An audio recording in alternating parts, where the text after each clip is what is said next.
have business activities they do, and as part of the businesses they do, we needed to like create a forum where they feel free and feel encouraged to be able to share their businesses, to be able to share their business ideas. Those who are already carrying out different businesses are able to tell the rest of us what they do in an environment where they feel it's easy for them to share what they are doing for their own lives. The forums we have right now, we have an alumni group, we have a mentors group, and we have many groups. But in those groups, you cannot be able to share a flyer of something you're doing, like your side business or even something you do. But in this forum, you're able to be able to share that. So we are going to be able to create a group where you can share your businesses, things you do. And then once a month we meet, and then one of us is able to share with us what they do and what they are going to, and how what they do can change our lives as Girls for Girls. This platform is envisioned to do many other things in the coming months.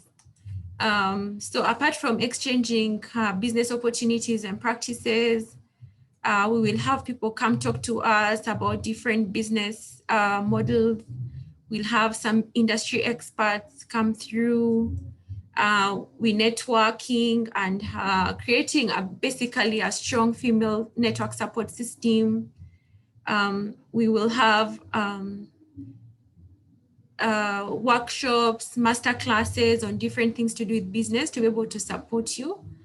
And then we have a plan to have an investor-led entrepreneur sort of investment to be able to help us as women be able to start up businesses for those who don't have, be able to find finances for those who need them to be able to grow their businesses better. So that is in the works for 2021 to create an angel investor network amongst ourselves to be able to support our businesses and support each other. So today we have Jackie, who is with us. She is a marketing guru. I am a marketer and I have worked with Jackie before. And for me, marketing is extremely important for us to be able to learn how to brand ourselves and brand our businesses. I always give an example with things like soap.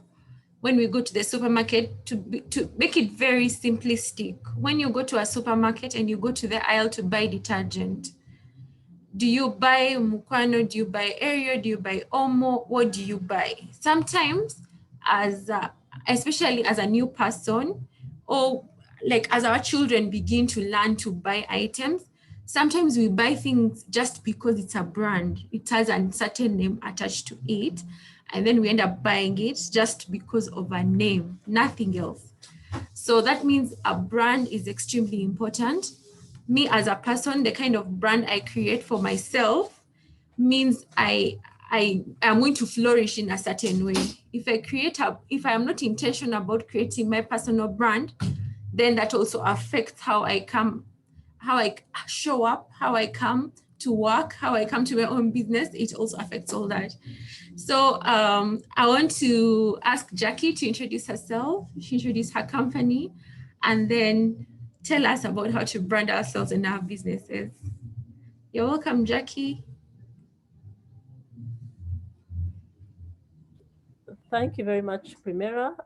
It's really a pleasure for me to be with you this afternoon and just share a little bit about what I do in marketing. Okay, let me just try and see if it will allow me to share my screen. Oops.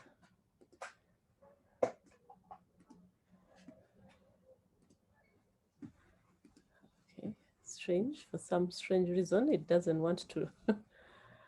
It thinks my PowerPoint presentation is an alien thing. So I need to sort out the permissions.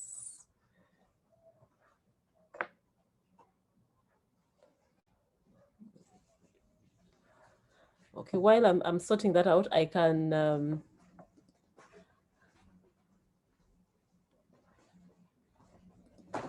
introduce myself. I'm Jackie Namaru Kare. Currently, I am the CEO and founder of Iguru Consult, which is a company that does marketing and communications consulting. And I've been doing this for the last 3 years or so, coming off a career in marketing that spanned, at least in the corporate world, that spanned about 19 and so years. So it's quite a bit of time. Since we're talking about branding, I thought that instead of telling you about all the places, I'll just put all the brands that I've worked for. So what you see at the top is what I'm doing now in terms of my own company. And then the second line that you see there is all the sort of brands that I've worked for. I started out my career in Unilever as a management trainee and worked my way through the ranks through to Vodafone, which was the last place that I was head of marketing. And I don't know how many of you still remember that Celtel once had a logo like that. It has been through so many iterations over the years.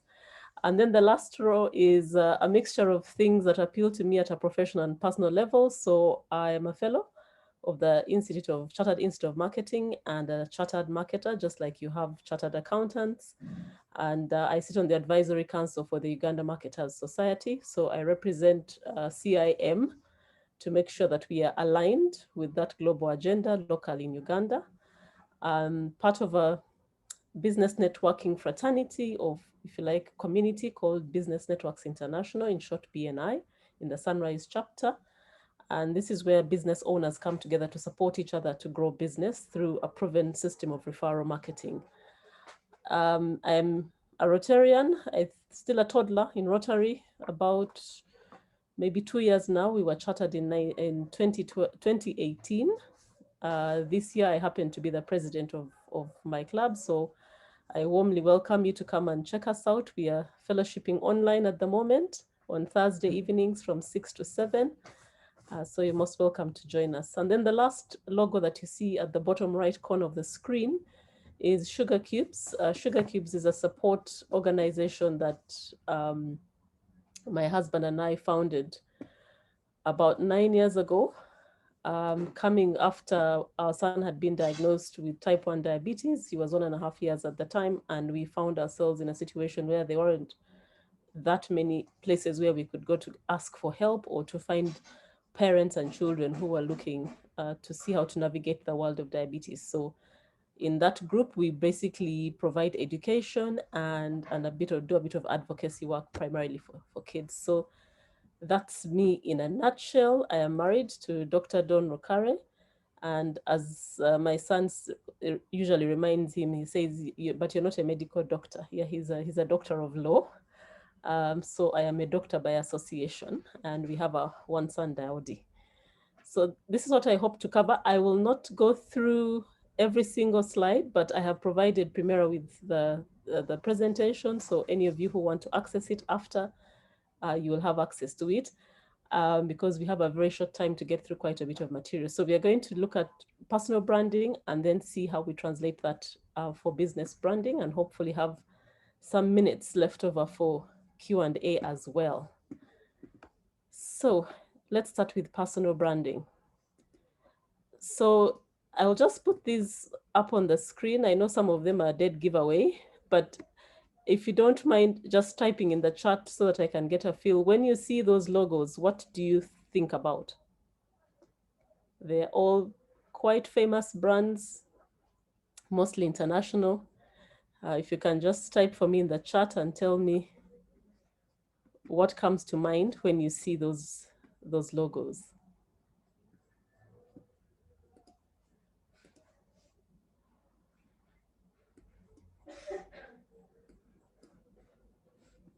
So I'm seeing quality, success. Shell is related to energy, reliability.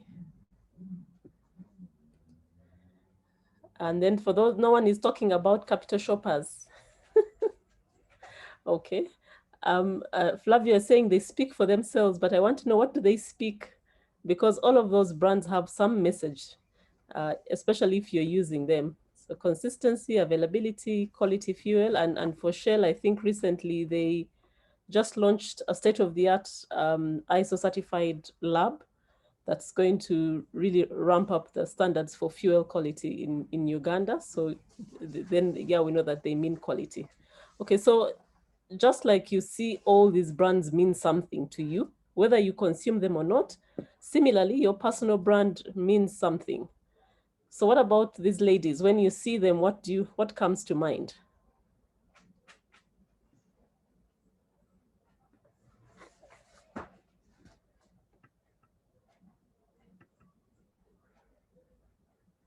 Any associations? Oprah, Michelle, Serena, Winnie.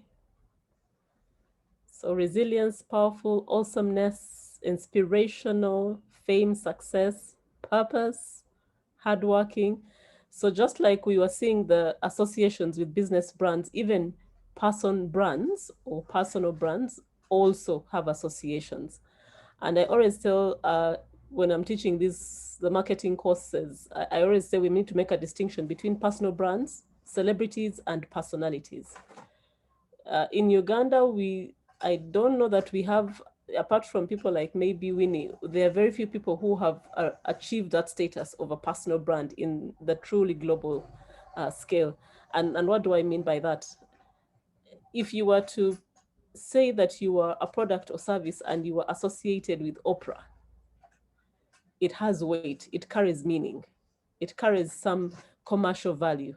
And while we might have people who are famous, a lot of them we can't say are yet at the level of a personal brand, and it takes time and investment. So we see Oprah today and we admire what she's done, but it has taken her several decades to get to a point where she's acknowledged as being a force in the field of media and all the associations she creates. She has that Midas touch for brands. So I've put this sort of empty space here to say you too can create your personal brand. And how you define it and what you decide to be known for is entirely up to you to create, to craft, and to refine over time.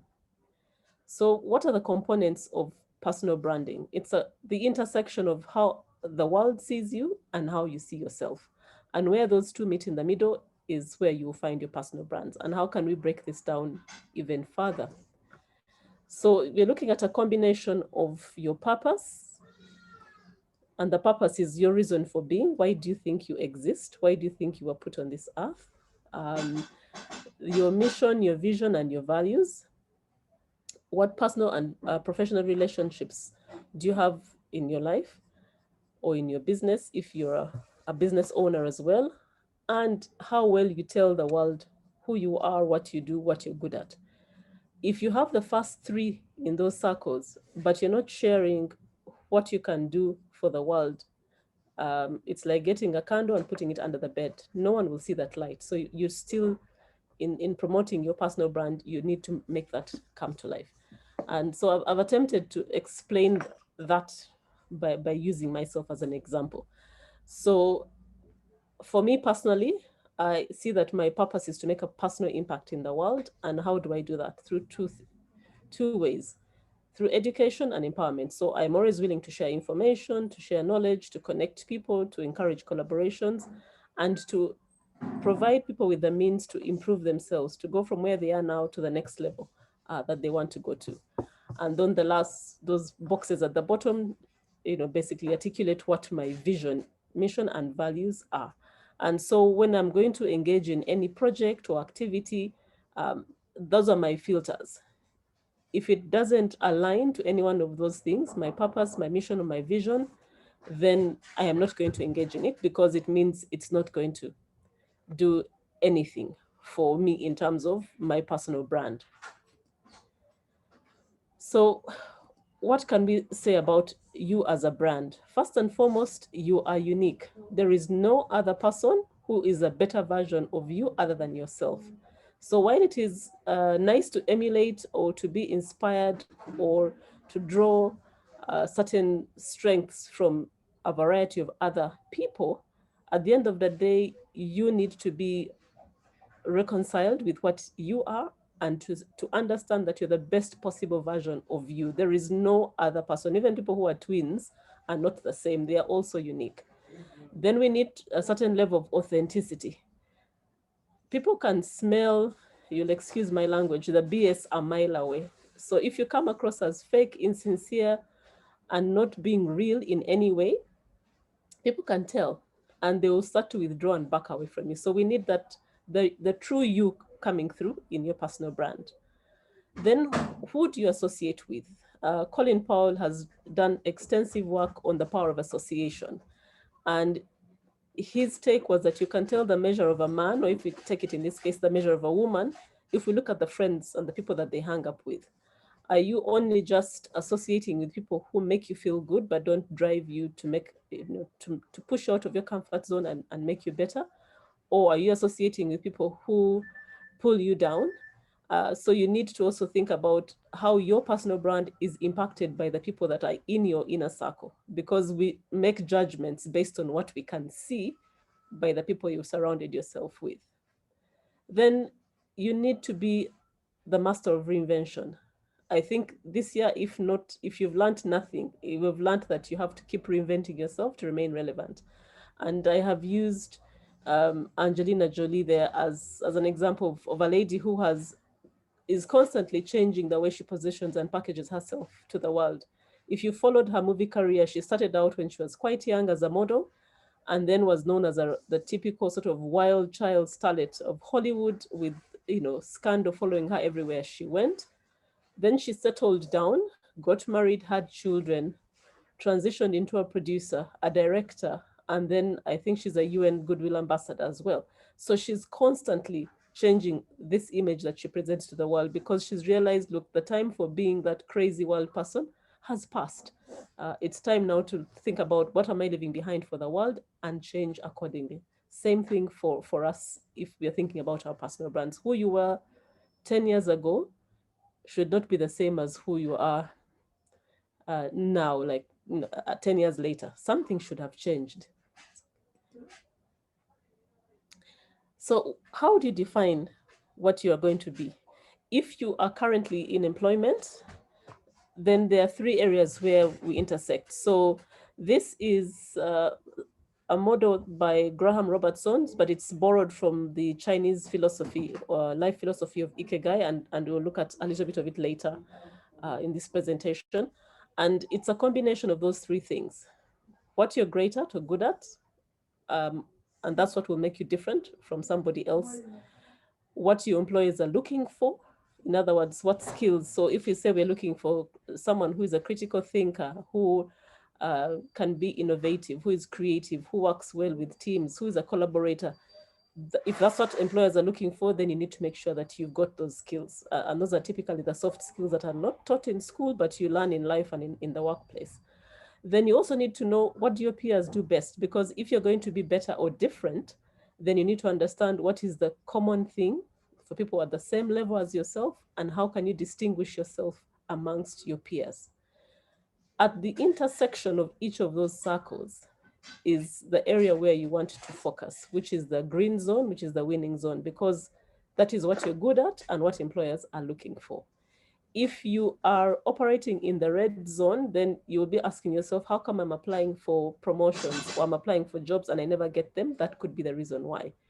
You're applying in a space where there are people who are so much better than yourself, and therefore you need to go and create a separate space or find a way to distinguish yourself in. Then, of course, we don't want to be in the blue zone. That means in a space which no one really cares about, and that's definitely not desirable. So what can you do to brand yourself? There are several options that are available, but the first thing comes from a self-awareness and a self-knowledge about who you are, what makes you what distinguishes you from everyone else. And so there's a certain level of investment you need to make in yourself. If you've got a coach or a mentor, fantastic. If you're trying to move to a different level in terms of maybe you're moving from operational stuff to managerial stuff, what management development programs have you gone through? It can be either company sanctioned or ones that you're doing yourself. So we're looking at a combination of your character, the things that make you happy, which are your passions, and what skills, expertise, and experience do you bring to the table. So all those things come together to create you as the unique individual. Then how are you perceived? And here you have to really go and do a bit of, should I say, soul seeking or soul searching, but also ask for feedback. And ask for feedback from people who can tell it to you straight. Don't go and ask for feedback from people who will give you a politically correct answer. Go to people who will tell you, you know what, I think you're strong here, here, and here, but there is room for improvement in certain areas. So pick a number of trusted friends, colleagues, family members who can give you this honest and constructive feedback. And then if you're already in the online spaces, you have an opportunity to go online and Google yourself and see what comes up. What are the articles? Is it just only text, or do you have video content? So what comes up when you search for yourself? And then what do you want to do with yourself? So where do you want to go? When you look at your long-term plan, have you put in place if you're in a formal corporate setting, do you have a career development plan? If you are self-employed, then we'll talk about a personal development plan, and these will be multidimensional. So it's not just only for work. So think about what you want for family, what you want socially with your friends, what you want in terms of education, financially, spiritually. All those different dimensions are important. And if you articulate what it is that you're looking for, then speak that intention or that goal or that ambition and let your community know that that's what you're going after. Because if you don't, you won't get people to help you along that journey. Then create the brand. So once you've determined what it is that you are, say, this is who I am. So um, if you're a person who is into color, you can even have a signature color. If you want to take it one level higher, you can create a personal logo.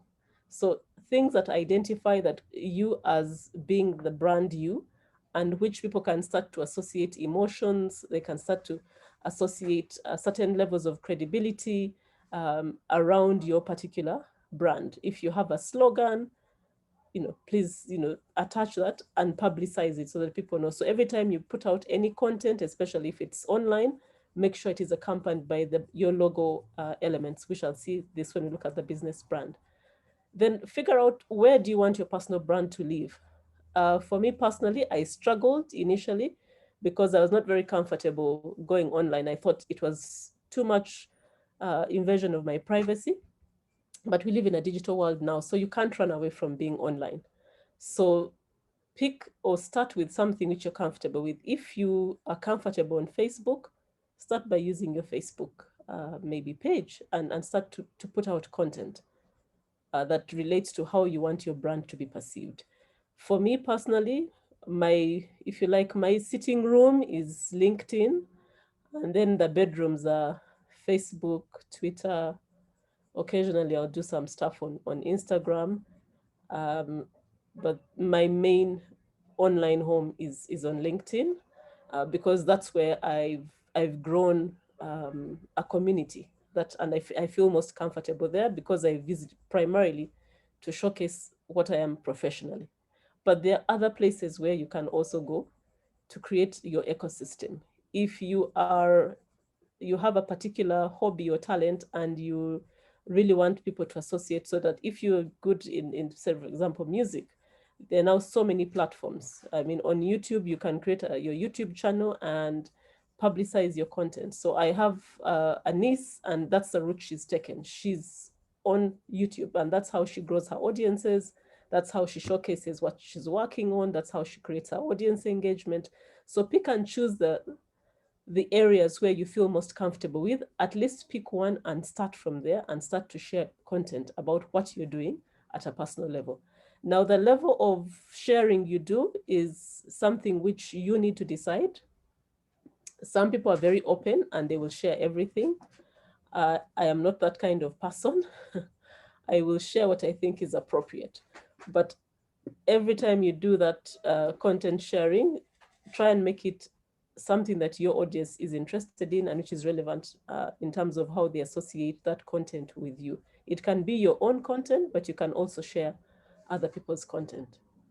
Then you can look at how you can generate or grow your network.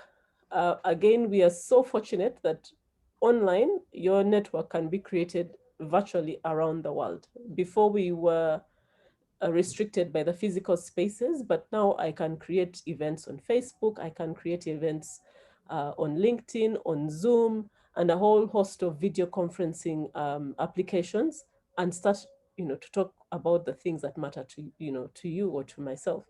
You can use podcasts. There's so many opportunities in which you can go and take out the word about what your personal brand is, and so many things that you can participate in online. It's really, time is the thing that holds us back. If you choose to go online, understand that all the social media platforms are content hungry. So once you start to engage on whichever platform you pick, people want to hear from you. So Primera is always telling us, have a content calendar. Post. If you decide you're going to post something, decide how often you're going to do it and stick with that, because people come to expect it, because you have primed them to expect that content. So if you feel you are strapped for time, maybe you can do something every 2 weeks.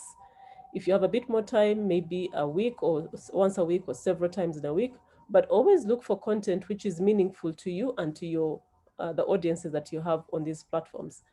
Because if you pick something that is way off base, then you will lose people who are coming to you because they knew they could get certain information or have a certain networking experience on your page, and now they start to see that you're not doing what you used to do before. Once you've built your community, whether it's online or offline in the physical world, get involved in the community. And in BNI, we always talk about depth and not breadth. And what do I mean by that? When you pick your networking groups, don't spread yourself too thin. So instead of being a part of 10 groups and you are hardly getting any interaction done in those platforms, pick maybe 3, maximum 5, and then go in and have really meaningful interactions and engagements with the members around things that you have in common. So when you do that, that will give you a much more enriched networking experience, as opposed to when you're spreading yourself out too thin and you're just running from one thing to the other, but you're not really spending the time to internalize and get the value out of that networking opportunity. Then look and listen as to what people are telling you about yourself, and learn to take feedback as a gift, because the people who tell you what is not working are the ones who want you to improve. So just like we monitor our business brand, you have to keep an eye on your personal brand, especially if you've gone online. What are people saying about you? You know what, there's that saying that, what do people say when you're not in the room? So when you step out of the room, are they saying, Jackie is back again? What chaos is coming alongside with her? So we want to get that feedback and know what things we can improve on, what things we should stop doing, and what things we can start doing to enhance our personal brand. There are so many free online resources, and this is just one example that will tell you what you need to do to get yourself to a point where your personal brand is visible, and attracting the kind of I don't want to call them followers, uh, attracting the audience that you want to engage in, or attracting the partners that you want to engage with. So there are so many of those, and you can get them from anywhere online. I'd like to spend a few minutes here talking about the elevator pitch. So this is what happens when you meet either people physically or online, and they say, so Jackie, what do you do? We need to have several versions of this speech ready. You have the 1-minute pitch, the 3 to 5 minute pitch, and maybe a 10 to 20 minute pitch. Why? Because you want to be ready with a certain amount of detail depending on what space has been given to you, to tell people about what you do, what interests you, what makes you tick. And the simple formula for this is to start by defining who you are, what the primary and secondary benefits you can provide, and what are the expected results. And this is an example of what you could do with that. So you just answer those or make those statements and put them together so that anytime someone approaches you, you have something ready to share, and hopefully they will have a connection point to one of the things in the statement, and that prompts a further conversation. But you always have to be ready with an elevator pitch. For those of you who were, I don't know, is it the Girl Guides or the Boy Scouts where they say you have to be prepared? This is a pitch which you have to have prepared all the time. So in summary, for personal branding, we're looking at these areas. First of all, you have to be competent. So you can't create a personal brand out of nothing. We have to see that you're good at something. And then we need to see you build your credibility to the point where you are seen as an expert in that area. Then be clear about what you are and what you are not, especially what you are not. There will always be opportunities that come your way that are meant to draw you away from your purpose. And if you're not clear on what you are not, you will be drawn in so many different directions. But you just need to say, you know what, this is who I am. If I've said I'm Jackie and my thing is marketing, then I shouldn't be showing up in a space and all of a sudden I'm an astrophysicist expert. I mean, they're two, they're worlds apart. So once you've picked, as I say, once you've picked your tribe, then, be the elder in that tribe or be the chief in that tribe. Then I think that the expression is your network is your net worth. And so what are the relationships you're building? What are the networks you're interacting with? How connected are you with the community that you want to be a part of and which you want to nurture your personal brand? And if we bring these 3 C's together, then you'll have a personal brand that people are looking for because they can see who you are, what you represent, what you stand for, and it's something they want to associate with. So from a personal branding perspective, I leave you with those sort of thoughts. At the end of everything, when all is said and done, be yourself. You are the best version of you. I think it is Oscar Wilde who said that. So don't go trying to be someone that you're not. Just be yourself. Now, for business branding, it's a slightly different twist, but it's the same principles, just applied for business. So just like we had purpose in personal branding, we also have purpose in business branding. And people start businesses for different reasons. Typically, it's one of the 4. You want to pay some bills, so you start a business. You're looking to build a business and sell it at a later stage and recoup your money and reinvest in another business. Some people do that. We see that a lot in especially the telecom sector. Other people want to build legacy business. They want to be around for the next 100 years. And so when they start the business or when they're running their business, they're running it from a legacy perspective. Yet others want social impact. So it's a mixture of profit and that social impact. And that's fine. Those are all valid reasons why a business exists. So the thing is for your business, figure out, why did I start my business? Because how you then progress your business brand will depend on what you intended to do with your business from the word go. Then what is a brand? I would like to play this video so that we can have a bit of what a brand is from a business perspective. What is a brand? A brand is the difference between a pair of running shoes and a pair of Nikes. A brand is what people feel about you, your product, the service you provide, or your organization. It's part rational, but mostly emotional. People will forgive a strong brand if it makes a mistake. Remember New Coke? Likewise, people won't forgive a weak brand if it makes a mistake. Remember Gateway Computers? We thought so. So, what is the secret of a strong brand? The answer is surprisingly simple. Focus. I'll say it again. Focus. Great brands stand for something. Not a lot of things. One thing. For decades, Swedish car maker Volvo defined their brand with a single word: safety. Well, it seemed to work for them. Oops, sorry.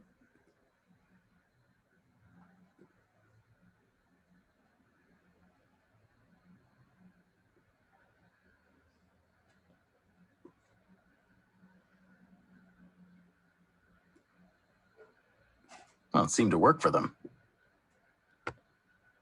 Sorry, thank you for your patience. I don't know why this is so For something. hypersensitive. Not a lot of things. One thing. For decades, Swedish car maker Volvo defined their brand with a single word: safety. Well, it seemed to work for them. Sometimes you have to think beyond the category to know what you stand for. Harley Davidson makes motorcycles. Want to guess what they stand for? Freedom.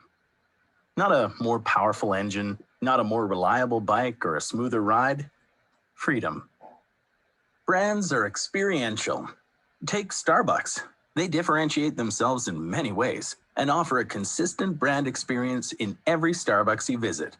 They even have their own language. Starbucks has created a unique community of coffee lovers that speak Starbucksese and are true brand ambassadors. It doesn't get any better than that.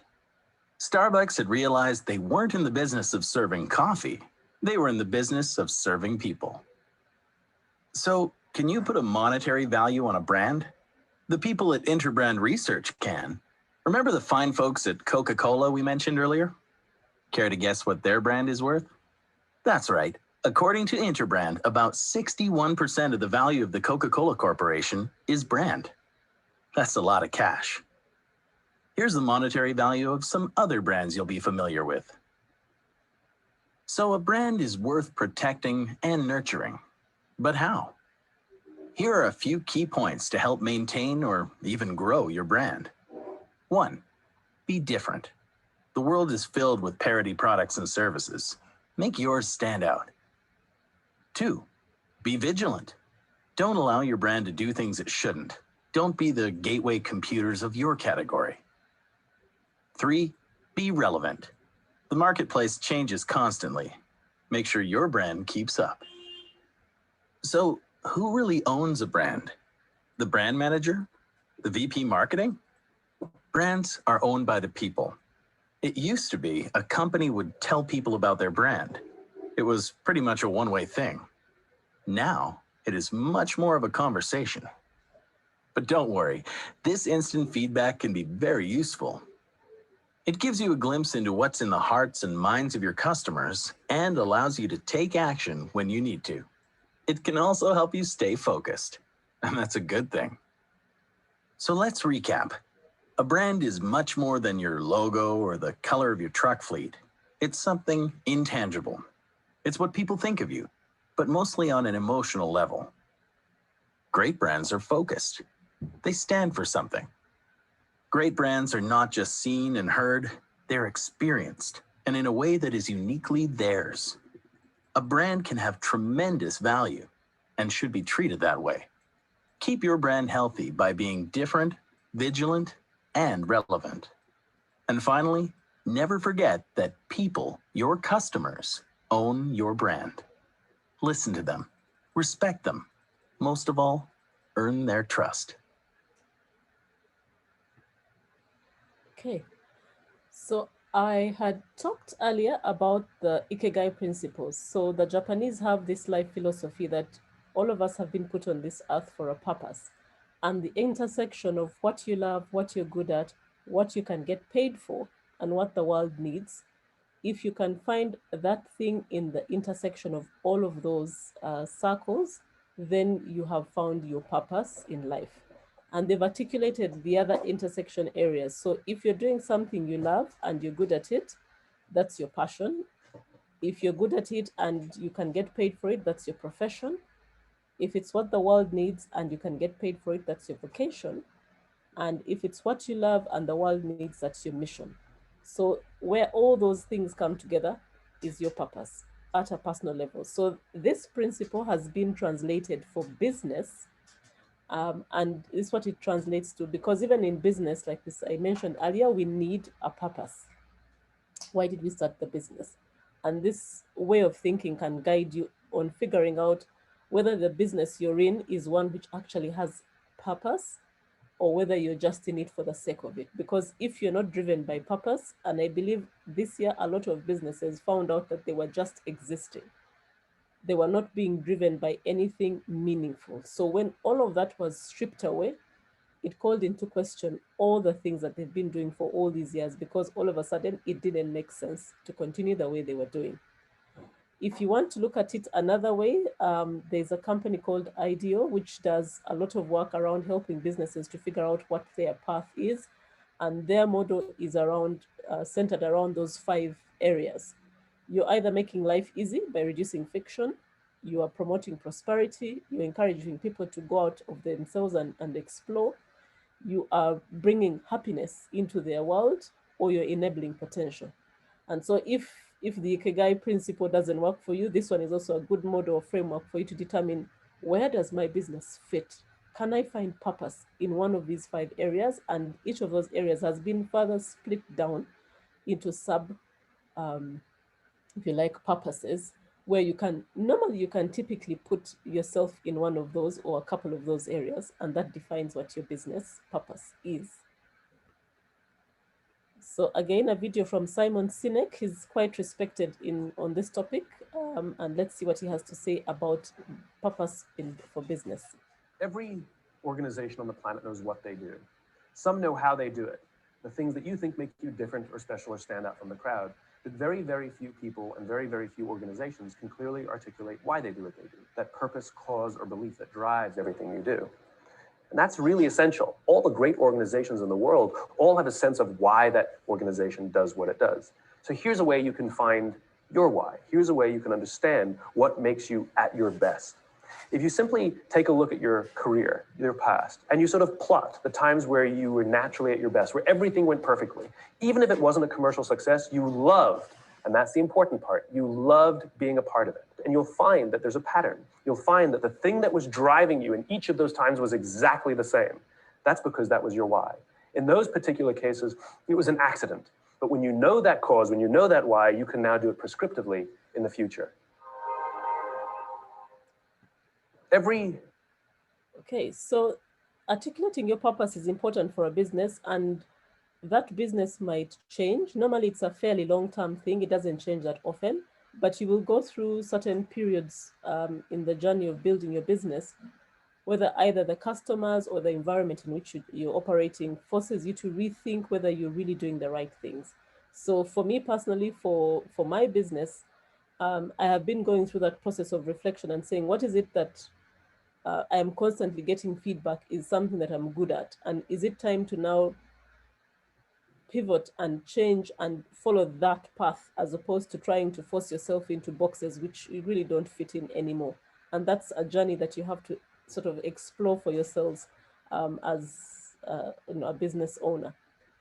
So from a branding perspective, and we shall see the difference between brand and brand, but branding is, if I've got a pair of shoes without any branding, it's just a normal pair of shoes. The minute you add that famous swoosh from Nike, guess what happens to the value of that shoe? It goes up 10 times. That's why we need to build business brands. They give you that competitive edge. They allow you to command a premium, which you otherwise wouldn't be able to do if it was just any other pair of shoes.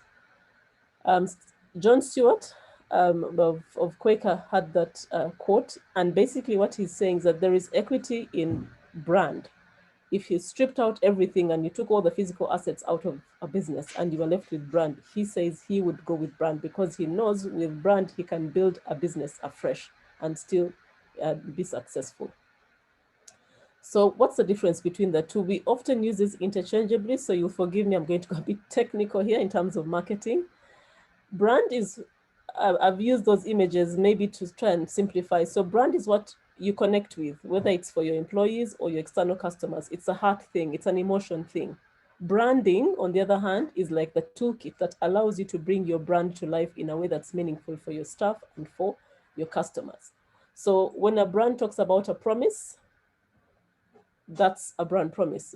Internally, in the organization, there is a process that we go through to make sure that we deliver on that brand promise consistently. So if we've promised that we are going to give you a product or a service within 48 hours, there has to be a process internally that helps us to bring that promise to life, to make that commitment true. A brand is an asset, and the financial reporting standards now respect brand as an asset and they value it. Branding is an investment. Why? Because you're going to go and create a whole range of materials, both physical and online, that carry your name, your logo, your tagline, your messages, and that's an investment you make because you have to produce those items. A brand is external to the company, if you remember the first video, and is owned by the customers or owned by your staff. Branding is an internal thing. It's a process that you go through in collaboration with various function areas to make your commitments to customers true.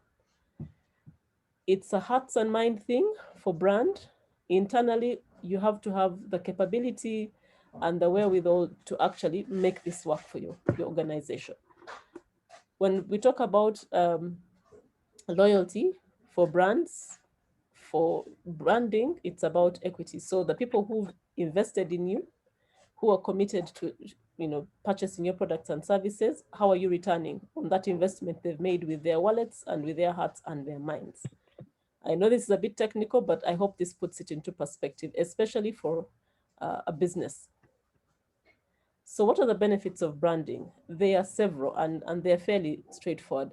Primera alluded to it before when she said, when you go to the supermarket, how do you pick what you pick to put in your trolley and consume? I'm an Idi Amin baby. And when we were growing up, toilet paper was completely a luxury item. So you took what you had, and we had this really poor quality toilet paper called Rosie. I don't know how many of you remember.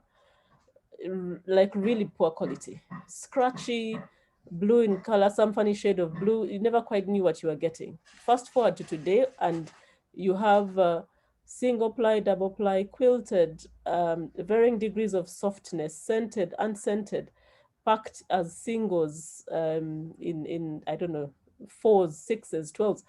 The array of options are mind-boggling. Now, when you apply branding, you're basically telling the customer, pick me over someone else because I can deliver XYZ for you. That's what branding does for a business. So for your business brand, there are two parts we have to look at. The business side, which is your staff, your customers, who are the people in your ecosystem, your suppliers, your brand identity, and what experiences you're going to deliver to both your staff and customers.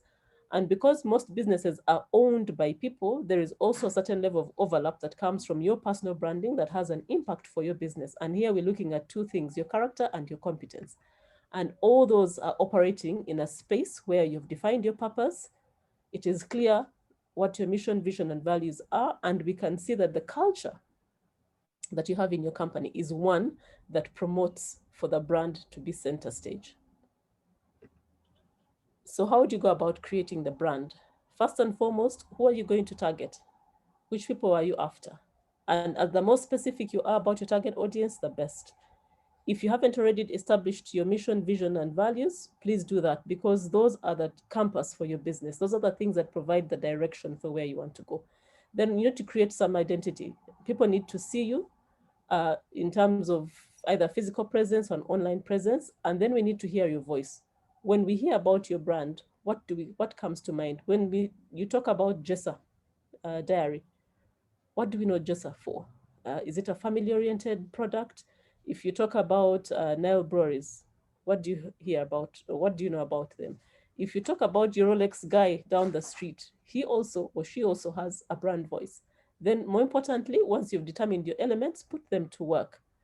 So in terms of the brand promise, which is the commitment you're making to customers, you can pick anything, but it must be something that you can deliver to consistently again and again and again for your target customer. This is just an example of some of the promises that you can make. Then which elements do you need to think about? And again, we're looking at various things. First of all, easy to remember, has some meaning. You can transfer it across different product categories and people will still recognize it. People like it and it can be protected. In other words, from a legal perspective, you can register it and trademark it. And if anyone wants to use it, they need to come and pay for it. More importantly, it needs to be flexible. So as times change, as customers change, how adaptable is your brand? So we can see this, if you see MTN, it's unmistakable. You'll see that yellow and it's distinct and consistent throughout. If you're going to apply it to things like your corporate stationery, again, we must see that consistency. In the digital space, the things to be concerned about are you developing for mobile first? More than 80% of your audience is most likely going to access your information on their mobile phone. So whatever content you're creating, whatever sites you're creating, make sure they're optimized for mobile screens first, and then you can go to the bigger screens. If you are running a website, including an e-commerce site, if I have to click more than 3 times to get to the information, you've lost me. 3 clicks is an industry standard, and if it's an e-commerce site, someone must be able to complete a transaction within 5 clicks, or else you're lost. If you have decided to put an online store in place, then it's also a good idea to figure out how you can start to generate leads. So anybody who comes and browses, how do we follow up and then follow that through and nurture that lead until it translates into a sale? Because those are people who have already expressed interest in what you have to offer. Then once they have placed the order, what happens to get the sales delivered, or the item delivered, or the service delivered to the final consumer? So you have to think about all your back office operations to deliver that service and provide a secure payment platform. So we now have several providers in the market who can give you options on what to do in terms of payments. We don't have time to play the video for experiential, but it was a video of the Burj Al Arab hotel in Dubai, and the way they've gone above and beyond to give a 7-star experience. Now, what is the equivalent of your 7-star experience for your business? Brands, even business brands, have personalities. So on that continuum, on those various variables that you can see listed, where are you? Are you more feminine than masculine? Are you more casual than elegant? Are you more playful than serious? Are you more unconventional than mainstream? So again, for your brand, imagine that you are going to introduce your brand as a person. How would you describe them with those traits? Brand experience. Now customers demand that you have what they call an omni experience. What do I mean by that? Whether you're seeing me face to face or you're seeing me online, I want the same level of treatment. So don't be good to me in one space and horrible to me in another. They want that consistency of an experience throughout, whether it's online or offline. Because we have gone through what we've gone through now, a lot of you might be rethinking whether you actually need a physical location. A lot of businesses are trading mostly online, and they've been able to thrive without a physical presence. So don't be boxed in to think I must have a physical shop front. For some businesses, that's not necessary anymore. And once you go online, I've given you the tips about what you must do to make sure that the online experience, especially for checking out and payment, is fantastic. Then if you're offering products and services, make sure that they deliver what they say they're going to deliver. We have an expression, a pig with lipstick is still a pig. No amount of dressing up a poor product or poor service is going to hoodwink a customer. If you've made claims about product, about quality, about service, please deliver to those standards. Otherwise, you are not making yourself enamored of your clients. And we really want, we are simple as customers. Be consistent, be reliable, be affordable, and be good. We will reward you with our wallets and our hearts. So what do you need to do overall, whether it's personal or business? Remember, your customers are the CEO. So in the business space, that's straightforward. In a personal space, those your audience or your community. Be purposeful, provide those consistent experience, be transparent. People don't want to go and try and figure you out every single time, and be willing to be flexible and adaptable to the times that are upon us. I leave you with that quote. I see we have run out of time. I don't know whether we'll have, Primera will give us any Q&A, and I know I've been a bit rushed, but at the end of the day, I'm here to help you as a Guru Consult. We work with companies to help you navigate the world of marketing. So please reach out if there's some more help that you need. And thank you so much, ladies, for giving me your ears this afternoon. Over to you, Primera. Thank you so much, Jackie. I've enjoyed the session. I really, really believe that marketing is a very important component of our business. Sometimes we overlook it, but we in subtle ways we are trying to work with it. Like, which person am I targeting? Who is going to buy my product? All that is part of marketing.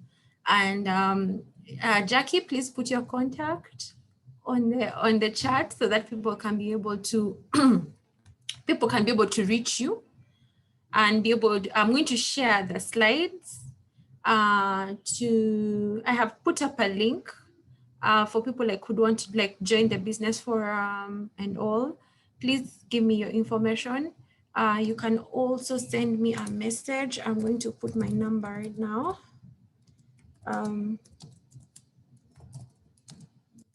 Just in case you need to inquire some more, and then you can provide that. The comments are the session was very informative and very insightful. I'm not sure if there's any question. Someone can just unmute themselves and ask a question and ask Jackie. She has provided her contact on the screen. If you need help, like for your business to be able to grow yourself online, offline, kindly contact Jackie. I don't have any particular questions for you, Jackie. I think the presentation has been very, very clear and very enlightening and broken down into a language that we are all able to understand. Thank you so much. We are right on time. It's 2 p.m. Thank you very much. We're going to have these sessions once a month, every first Wednesday of the month at 1 p.m. to 2 p.m. You can also, if you're already an active mentor with Girls for Girls, you can also find me and write me a message, and we'll be able to feature you, feature your business, and make sure that you all grow in your journey in whatever you're doing as your side hustle. Then one more thing is I've put up a Linktree link. The Linktree link has all the activities that G4G has at any point in time.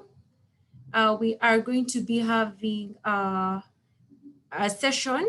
We have put the links, which is for this particular session and how you can be able to be part of the business forum. Then we are also going to have a journal for 2021. You can also have a look at the link and see if you'd like to get yourself a journal. It will be able to help you keep track of all your things and all the interesting things that Jackie has talked about.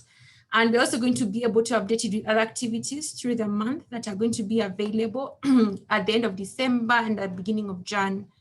You can also be able to share that link with so many other people who want to be part of G4G. It allows you to have a link. There are links, how to join, how to become a mentor. There's so many other things in that link that help you be able to communicate a lot about Girls for Girls. Thank you so much. Have a nice afternoon as you all go back to work and think about branding self and branding our businesses. Thank you so much. Thank you so much, Jackie. You're most welcome, Primera. Thank you. Primera, there's someone who has her hand up, Joyce Ngugi. Oh, I'm sure that we can Joyce? give her. Yes, sure. Thank you so much for this presentation. I've learned a lot. Could you kindly comment on websites and specifically video marketing? Is video now more interactive than text content? Which forms of content would you vouch for marketing? And what length of videos do I need to upload onto my website, LinkedIn, and so on and so forth? Okay, thanks, Joyce. That's a good question. So video is a very important part of how you get your message across, and there is a preference definitely for video, and we've seen video marketing grow in stature, and especially this year because you've not had the chance for physical face-to-face interaction. So if you're trying to demonstrate how to use a product or service, then video is your friend. However, I wouldn't say there should be a blanket approach for video. You really have to pay attention to what your target audience is consuming and what they consume and how they like to receive their information. If you're speaking to my son, who is part of the millennial and younger crowd, they respond very well to video because that's their world. Think about the explosion of platforms like TikTok in the last 12 months, and it's entirely short videos. That's their world, that's their language. If you're going to be speaking to my father, who is 80 years old, good luck with the video. He's more of a written word person. So while video is crucial and important, it's not a one size fits all. It's about understanding how your target audience consumes information about products and services. And it's not something that you use in isolation. It's something that you use complementary to other forms, so that combined, all those different ways that you're reaching out to your customer drive the message home. We've seen it's very efficient for how to videos are the most commonly used and searched for videos if you look at the YouTube statistics. And then it also depends how you're using your video marketing. If you're going to place it on YouTube, we now have the ability to skip content. You also have the ability to subscribe for ad-free content. So that's becoming increasingly challenging for marketers to figure out how to use video marketing. At the moment, the place where you can not skip the video unless you scroll down is on Facebook, because the ads are embedded in your feed. Unless you choose to go over, you are forced to watch the ad first, if it's a video ad, before you watch the video you actually want to watch. So there are some tools and ways that you can go around it, but yes, it's an important part, but it's not the be all and end all. It should be part of a toolkit that you use to reach out to your customers. Thank I hope you. that answers your question. Yes, it does. Thank you. I'll contact you. Thank you so much. Any other questions? Someone can just unmute themselves and ask if there's any other question.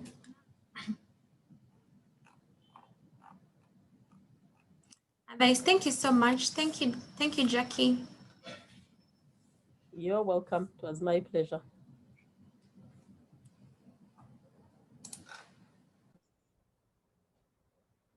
Hmm?